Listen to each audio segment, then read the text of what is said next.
أعوذ بالله من الشيطان الرجيم بسم الله الرحمن الرحيم قال الله تبارك وتعالى ألم يعلم أن الله هو يقبل التوبة عن عباده ويأخذ الصدقات وأن الله هو التواب الرحيم. عزیزان محترم، توبه باندې څه ارایست خدمت کې عرض کوم. توبه قرآن کې روایاتو کې یقینا هر یو انسان غیر از معصومینون علاوه هر انسان گناه کولی شي، گناهونه سرزد کیدلی شي، خو پروردگار عالم دوره کریم ذات دی چې هغه توبې لیاره بندگانو ته خلاصه کړي دی. انسان پکار دی توبه وکړي، پروردگار ته واپس شي. روژې میاشت بهترین فرصت دی اندغې خبرې دپاره چې انسان کومې ګناهانې کړي وي، آلوده شوی وي، ګناهګار وي، روژې میاشتې کې توبه وکړي، واپس شي. توبه لغت کې ډکشنری کې معنی انده دی واپس شولې ته، گناه نه بازگشت ته، واپس شولې ته.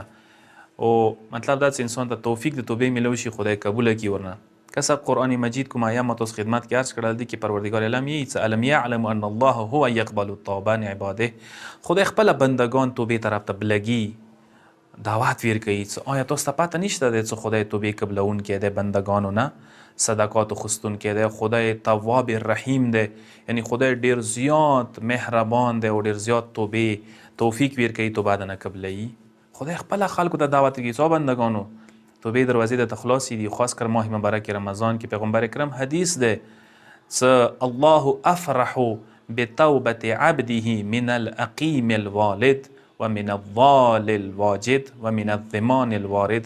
پیغمبر کرم یې چې خدای ډیر زیات خوشحالیږي چې یو بنده خدای ته توبه وکړي، سار کې یږدي صحیح طریقې سره، هغه کس نه چې هغه اولاد نه کیږي زوای خدای ویر کی، هغه نه پورته خدای خوشحالیږي. یو هغه کس انسان یو شی ورک وي، ډیر قیمتي شی وي، پیدا وي کی، هغه څوره خوشحالیږي، هغه نه پورته خدای توبې والا کس توبې نه خوشحالیږي. یا هغه کس هغه سار وي، تږی وي، هغه ته اوبه میلو شي، هغه څوره خوشحالیږي اوبو ته، هغه نه پورته خدای خوشحالیږي د هغه کس توبې باندې چې هغه خدای ته توبه وکړي. اندیشان سره سوره شورا 25 نمبر آیه پروردگار عالم ای هو الذی یقبل التوبه عن عباده. پروردگار عالم هغه ذات دی چې بندگان توبه قبلوي و یعفو عن السیئات، د خلکو بد کارونه گناهان معاف کوي، و یعلم ما تفعلون، خدای ته پته تاسو چې کوئ چې کړي دي. خو توفیق انسان ته پکار دی میلو شي. روژې میاشت بهترینه میاشت ده چې دې میاشت کې ما تاسو ته خدای توفیق راکړی دی او خدای ته توبه وکړو. بلې ای کې پروردگار عالم چې توبوا الی الله جميعا ایها المؤمنون لعلکم تفلحون. او مؤمنانو خدای طرف ته ټول ویر شوي، خدای طرف ته ټول توبې حالت کې ویر شوي، خدای سره صلح وکړئ، خدای سره روغه جوړه وکړئ. روژې میاشت هم فرصت دی ما او تا دپاره چې خدای سره انسان روغه جوړه وکړي. تأخیر کوله توبې کې د شیطان کار دی.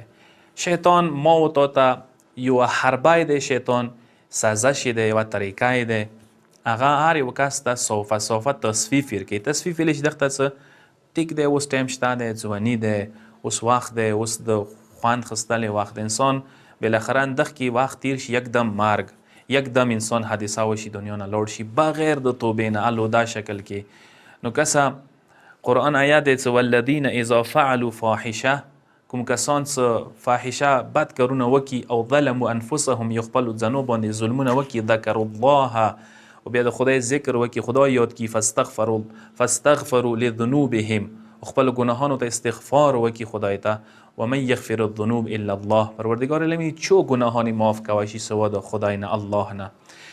دا آیه چې کله نازله شوله، مولا امام صادق علیه الصلاة والسلام یی څه حدیث د مولانا څه شیطان مکی کې الوړ غره ته وختلو او ټول شیطانان، ټول گروه، ټول ټولای د شیطانانو را ټول کړل، را جامع کړل، فریاد یې وکړلو چې دا خو عجیبه آیا خدای طرفه بندگانو دپاره نازله شوي دی، څه وکړو دغسې مقابله وکړو، دا خدای ټولې ګناهانې معاف کوي، خدای توبې دروازه خلاصه کړې دی، خدای بنده قبلوي، راڅوی څه طریقه جوړه کوي چې دا انسان هدایت انسان توبې دپاره رکاوټ جوړ کړو.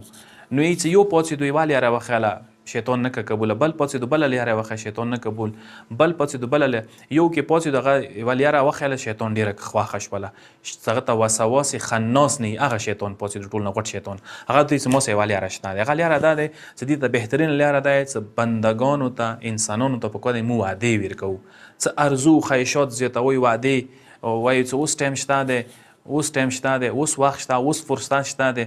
کال نه بل کال ورسه تېرېږي، کال نه بل کال ورسه ضایع کېږي، یو رمضان ورسه وځي، بل رمضان ورسه ضایع کېږي، دې کې انسان دنیا نه تلای شي. نو که دا د شیطان حربه دی. رسوی بهترین فرصت دی څه خدای ته واپس شو، خدای ته بازگشت وکړو، پروردگار سره مینه پیدا وکړو، پروردگار سجدو سره، المنځو سره، قرآنو سره، مسجدو سره، پروردگار آیین و قانون و شریعت سره. ما و تاسو په کار د صلح وکړو، روغه جوړه وکړو. پروردگار ډېر مهربان ذات دی. دعا کوي پروردگار موږ ټولو ته توبې توفیق نصیب کړي او موږ ټولو ګناهانو ته مغفرت وکړي. والسلام علیکم ورحمت الله وبرکاته.